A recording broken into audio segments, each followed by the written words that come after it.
નમસ્કાર. જીવનમાં વધારે પૈસા કમાવા માટે આપણી પાસે વધારે પૈસા છે એ ફ્રીક્વન્સી આપણામાં હોવી, એ એનર્જી લેવલ, એ હાયર એનર્જી ફ્રીક્વન્સી પર સેટ થવું બહુ જરૂરી છે. તો એ માટે આજે હું તમને એક એફર્મેશન કહીશ, એક વસ્તુ કહીશ કે જે તમારે કરવાની રહેશે. એ વસ્તુ કરવાથી ફાયદો એ થશે કે તમારામાં હંમેશા તમારી પાસે જરૂરથી વધારે પૈસા છે એ વસ્તુ ફીલ રહેશે તમારામાં, અને એ ફિલિંગ આવવાથી જ તમારા જીવનમાં વધારે પૈસા આવશે. બિકોઝ મની પણ એક એનર્જી છે અને આપણે પણ એક એનર્જી છે. જ્યારે બે એનર્જી સેમ લેવલ પર મેચ થશે તો જ એ વસ્તુ આપણા જીવનમાં આવવાની છે. પૈસા તમારા જીવનમાં છે, પણ અગર તમારે બિલીફ, તમારી મનની ભાવના એવી છે કે ભાઈ મારી પાસે તો જરૂર પૂરતા જ પૈસા હોય છે, જેટલા આવે છે એટલા ખર્ચ થઈ જાય છે, મારી પાસે તો વધારે બેંક બેલેન્સ બચતું જ નથી. અગર આ બધી તમારી બિલીફ્સ છે તો હું આજે જે કહી રહી છું એ વસ્તુ કરવાથી તમને ચોક્કસ ફાયદો થશે. એનાથી તમારે જે મનીની બિલીફ છે, જે ફ્રીક્વન્સી છે, જે એનર્જી છે એ ચેન્જ થશે અને તમે high money, high income energy પર શિફ્ટ થવા લાગશો. અને જેના પરિણામ રૂપે તમને તમારા મનમાં જે અત્યાર સુધી આવ્યું હોય કે ભાઈ હું આ વસ્તુ કરું કે જેનાથી મને વધારે પૈસા કમાવી શકાય, કે મારા મનમાં આ વિચાર છે મારે આ વસ્તુ કરવી છે, પણ એક ક્યાં તો બીજા રીઝને તમે એમાં પાછા પડો છો. ક્યાં તો ડર છે, ક્યાં તો કોન્ફિડન્સ નથી, ક્યાં તો એ રીતેનું સેટઅપ નથી. વોટ એવર રીઝન, અગર તમે આજે હું જે કહું છું એ કરશો તો એ કરવાથી તમને આપોઆપ હિંમત આવશે.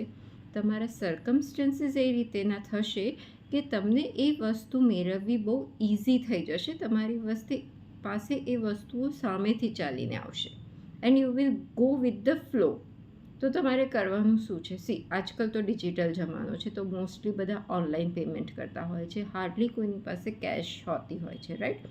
બટ આઈ વિલ રિક્વેસ્ટ કે તમે રૂપિયાની નોટ રાખો, whether it is 20, 50, 100, 200, whatever, જે પણ હોય એક નોટ તમારી પાસે લો અને એને બહુ સારા દિલથી તમારા વોલેટમાં મૂકો કે ભાઈ મારી પાસે ખૂબ જ પૈસા છે. એ પકડીને બોલો કે મારી પાસે જરૂરથી વધારે પૈસા છે અને પૈસા મારા જીવનમાં બહુ ઇઝીલી અને એફર્ટલેસલી આવી રહ્યા છે. આ વસ્તુ કરીને તમારે એ નોટ તમારી પાસે રાખવાની છે. અને જ્યારે પણ તમે કોઈ બી કેશ ટ્રાન્ઝેક્શન કરો, ક્યાં તો તમે કોઈ ટ્રાન્ઝેક્શન થતાં જુઓ કે જેમાં નોટોને કંઈ કોઈન્સની કોઈ આપલે થઈ રહી છે તમારી સામે, કોઈ શોપ પર કે ક્યાંય પણ, તો ત્યાં બી તમારા મનમાં બોલો કે ભાઈ મારા જીવનમાં પૈસા ખૂબ જ ઇઝીલી આવી રહ્યા છે અને એફર્ટલેસલી આવી રહ્યા છે અને મને જે જોઈએ છે એના કરતાં પણ વધારે પૈસા મારી પાસે છે.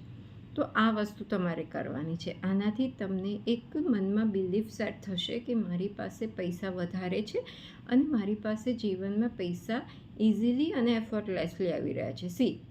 ઇઝીલી અને એફર્ટલેસલી શબ્દ હું એટલા માટે કહી રહી છું કે ભાઈ તમારે એ માઇન્ડસેટ હટાવવું છે કે પૈસા કમાવા ખૂબ અઘરા છે કે ખૂબ મહેનત કર્યા પછી જ પૈસા કમાઈ શકાય છે.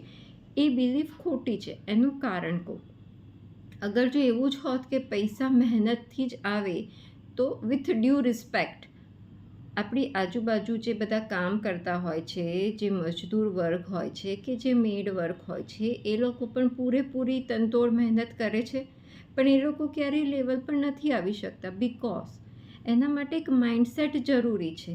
તો તમારે અહીંયા એ વસ્તુ સમજવી બહુ જરૂરી છે કે આપણે મહેનત તો કરવાની છે, પણ સાથે સાથે માઇન્ડસેટ બી એ રીતે રાખવાનું છે કે પૈસા કમાવા ઇઝી છે અને પછી એ ડાયરેક્શનમાં મહેનત કરવાની છે. નહીં કે મહેનત જ કરી રાખવાનું અને સાથે સાથે વિચારે કરવાનું કે મહેનતથી જ પૈસા કમાવાય છે અને જરૂર પૂરતા જ કમાવાય છે. તો પછી તમે એ રીતેની જ મહેનતના ચક્રવ્યૂહમાં ફસાયા રહેશો. બીજી સિનેરીઓમાં પણ તમારે મહેનત તો કરવાની છે પૈસા કમાવા માટે. હું એમ નથી કહેતી કે પૈસા આમ બેઠે બેઠે આવશે. મહેનત જરૂરી છે, પણ મહેનતની સાથે અગર તમે માઇન્ડસેટ એવું રાખશો તો તમે પૈસા વધારે સારી રીતે અને સારી અમાઉન્ટમાં કમાવી શકશો. બિકોઝ જે મોટા મોટા એન્ટરપ્રિન્યર્સ છે, બિઝનેસમેન છે, એ લોકો પણ પૈસા કમાય છે, પણ એ લોકો હાર્ડવર્ક નથી કરતા, એ લોકો એમના બ્રેનનો ઉપયોગ કરે છે. તો આપણે પણ અહીંયા આપણું માઇન્ડસેટ શિફ્ટ કરવાનું છે કે ભાઈ હું પણ મારી યોગ્યતા, મારા વિચારોની શક્તિથી, મારા ઇન્ટેલિજન્સથી પણ પૈસા કમાવી શકું છું કે જેના માટે મારે તનતોડ મહેનત કરવાની જરૂર નથી. તો પૈસા મારા જીવનમાં આવી રહ્યા છે, બહુ જ ઇઝીલી આવી રહ્યા છે અને એફર્ટલેસલી આવી રહ્યા છે. બિકોઝ પૈસા એ એક એનર્જી છે અને જ્યારે આપણે એના માટે એક સારી ફિલિંગ રાખીશું અને એક મનમાં તટસ્થ ભાવના રાખીશું કે ભાઈ જ્યારે મને પૈસાની જરૂર હોય ત્યારે મારી પાસે પૈસા હોય છે જ, તો પૈસા તમારી પાસે આવશે ને આવશે જ, એમાં કોઈ ડાઉટ નથી. ફક્ત જરૂર છે કે તમારે એ બિલીફ મનમાં કાયમ કરવાની છે કે ભાઈ મારે જ્યારે જરૂર છે ત્યારે મારી પાસે જરૂરથી વધારે પૈસા છે. પછી જુઓ તમારા જીવનમાં પૈસા કેવા ઇઝીલી આવી રહ્યા છે અને સારી રીતે આવી રહ્યા છે. મેં મારા લાસ્ટ વિડીયોમાં પણ કહ્યું હતું કે જ્યારે પણ તમે પૈસાનું કોઈ બી ટ્રાન્ઝેક્શન કરો તો બહુ સારા મનથી કરો કે મારા જીવનમાં પૈસા સારી રીતે આવ્યા છે અને આ જેના જીવનમાં જઈ રહ્યા છે એના જીવનમાં પણ ખૂબ સારી ઉન્નતિ અને પ્રગતિ લાવે, આ પૈસાથી એમનું જીવન પણ સારું થાય, એ ફિલિંગ સાથે ટ્રાન્ઝેક્શન કરો. નહીં કે અરે મારે આટલો બધો ખર્ચો થઈ ગયો, મારે આને આટલું પેમેન્ટ કરવાનું છે. નો, તમારી ફિલિંગ હોવી જોઈએ કે મારા જીવનમાં પૈસા બહુ સારી રીતે આવી રહ્યા છે અને તમે જેને પેમેન્ટ કરી રહ્યા છો એના જીવનમાં પણ આ પૈસા ખૂબ ખુશીઓ લાવે. અગર તમે બીજા માટે પણ આવી સારી ભાવનાથી જ્યારે ખર્ચો કરશો, પેમેન્ટ કરશો કે એક્સપેન્સ કરશો તો તમારા જીવનમાં પણ પૈસા બહુ સારી રીતે આવશે અને સારી જગ્યાએ ખર્ચ થશે. સી, ડિફરન્સ સમજવાની અહીંયા બહુ જરૂર છે કે પૈસા તો આવતા હોય છે પણ એ કેવી રીતે અને ક્યાં ખર્ચ થાય એ પણ બહુ જરૂરી છે. અગર એ આપણી લાઈફમાં ઉન્નતિ અને પ્રગતિ માટે, ખુશીઓ માટે ખર્ચ થઈ રહ્યા છે તો એ બહુ સારી રીતે થઈ રહ્યા છે કમ્પેર ટુ કે if you are paying a hospital bills કે એવું બીજું કંઈ પણ. તો એટલા માટે પૈસા માટે આ સારી ભાવના રાખવી બહુ જરૂરી છે. તો આ વસ્તુ કરીને જુઓ અને આપના અનુભવો મારી જોડે શેર કરો. આશા રાખું છું આ વિડીયોથી આપને પ્રેરણા મળી હશે. વિડીયો પસંદ આવ્યો હોય તો વિડીયોને લાઇક કરજો અને ચેનલને સબસ્ક્રાઈબ કરજો. મને સાંભળવા બદલ અને આપનો કિંમતી સમય આપવા બદલ આપનો ખૂબ ખૂબ આભાર. ફરી મળીશું નેક્સ્ટ વિડીયોમાં.